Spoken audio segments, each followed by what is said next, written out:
Okay, so now we are going to add this kind of more 3D kind of look. This is pretty easy to do, and before we are going to add those kind of frames, which you could see in the preview, these ones, we want to add a bit of animation to circle itself. It will kind of give a little spoiler that something about to happen.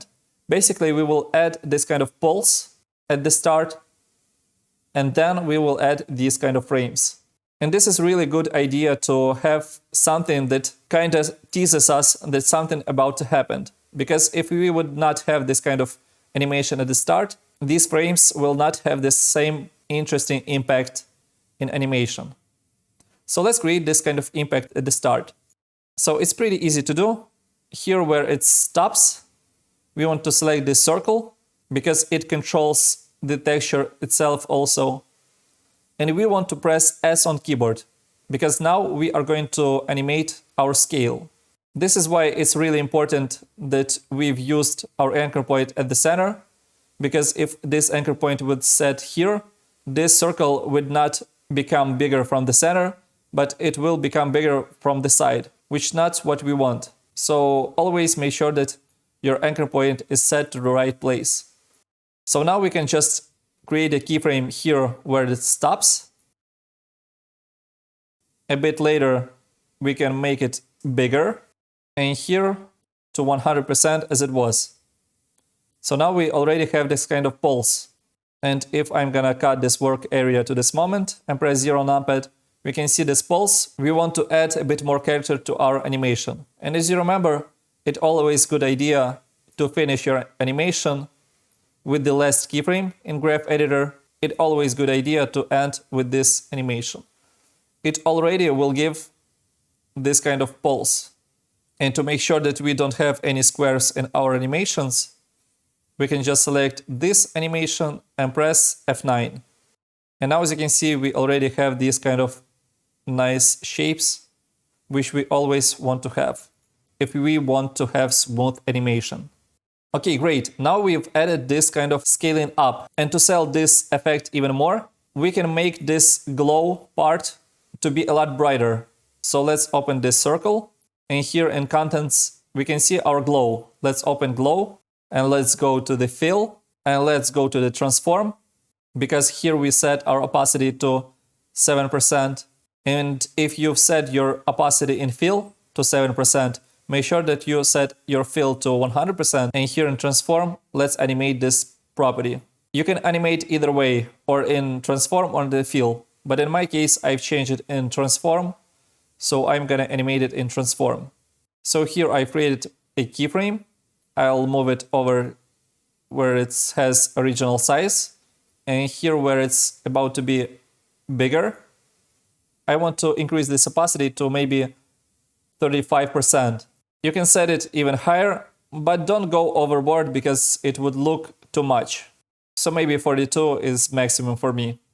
And when it goes smaller, I want to set it to original value, which was 7.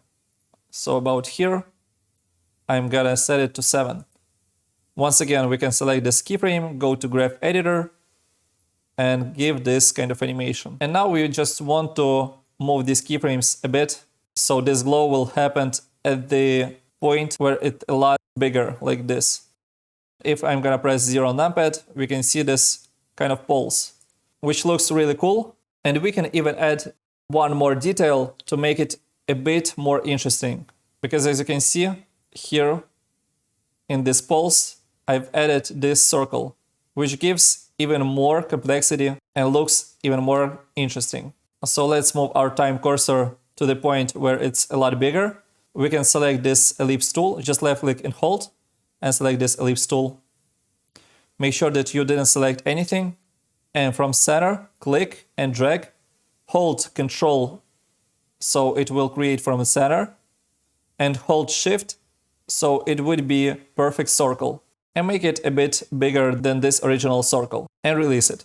So now as you can see, it's not in center.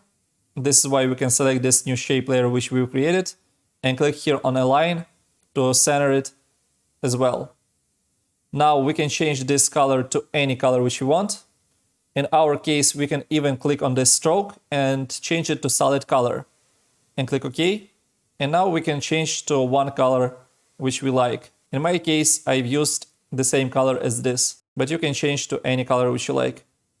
Let's change the stroke to a bit bigger value like this. And let's maybe call it flash, because it will be a little flash of light. Then let's select this selection tool and move it so it will appear at this moment, and here it will disappear. So to animate this, we can just press T on keyboard to see our opacity.